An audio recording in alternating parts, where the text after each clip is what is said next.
Tu sais que mon mari aime beaucoup Amanda. Nous devons faire quelque chose pour qu'il oublie sa fille. Nous irons voir un féticheur. Un féticheur? Pourquoi faire?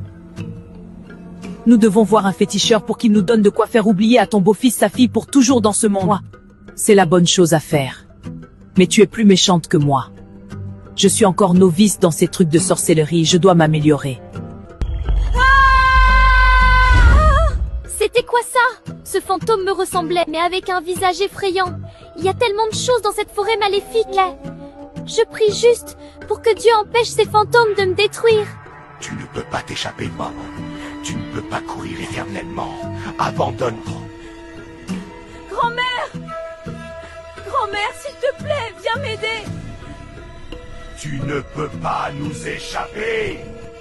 Osage, j'ai besoin que le mari de ma fille oublie Amanda, sa fille. Je vous ai dit plusieurs fois que je ne fais pas de magie noire mauvais juju ici. S'il vous plaît, je vous en prie. Très bien. Alors, de quoi as-tu besoin exactement? Je veux que tu laves le cerveau du mari de ma fille pour qu'il ne se souvienne plus jamais qu'il a une fille nommée Amanda. Très bien, je vais le faire pour toi. Mais n'oublie pas de tenir ta promesse. Ne t'inquiète pas, chef. Aide-moi juste et je suis tout à toi. Fais-le pour moi, et j'écarterai mes jambes pour toi. Mets ceci dans l'eau que tu veux donner à l'homme, et il oubliera qu'il a une fille dans ce monde. Je le ferai. Merci, Osage. J'y vais. Si ça marche, je reviendrai pour toi. Merci encore. Mère, ne me dis pas que tu couches avec ce féticheur! Oui, je couche avec beaucoup de féticheurs. C'est comme ça que j'obtiens ce dont j'ai besoin. Mais mère, pourquoi? Tu vas comprendre. Nous les femmes, nous sommes bénis avec notre corps. Alors nous utilisons notre corps pour obtenir ce dont nous avons besoin, même si l'argent ne peut pas le faire. N'est-ce pas comme ça que tu as eu le père d'Amanda et que tu as détruit sa femme?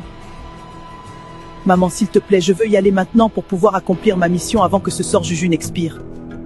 Grand-mère, tu es là! Ma fille, lève les yeux. Tu verras qu'il y a 2 lunes, ce qui signifie que tu es restée dans cette forêt pendant 2 jours. 2 jours, vraiment? Et je n'ai pas mangé depuis que je suis entrée dans cette forêt, mais je n'ai pas du tout faim. Oui, ma fille. Est-ce que ça veut dire que 2 jours ici, c'est aussi 2 jours dans le monde réel? Non, ma chérie. Le temps s'écoule différemment ici. Cet endroit est une autre dimension. Il est différent du monde réel. C'est ce qu'on appelle un autre côté du monde. Alors, est-ce que ça veut dire que si quelqu'un vient dans cette forêt pour me chercher, la personne ne me verra pas? Oui, à moins que la personne ne vienne le jour interdit. C'est à ce moment-là qu'il est interdit d'entrer dans la forêt. Oh mon Dieu, grand-mère, tu veux dire que personne ne peut venir ici et me sauver? Oui, personne ne peut.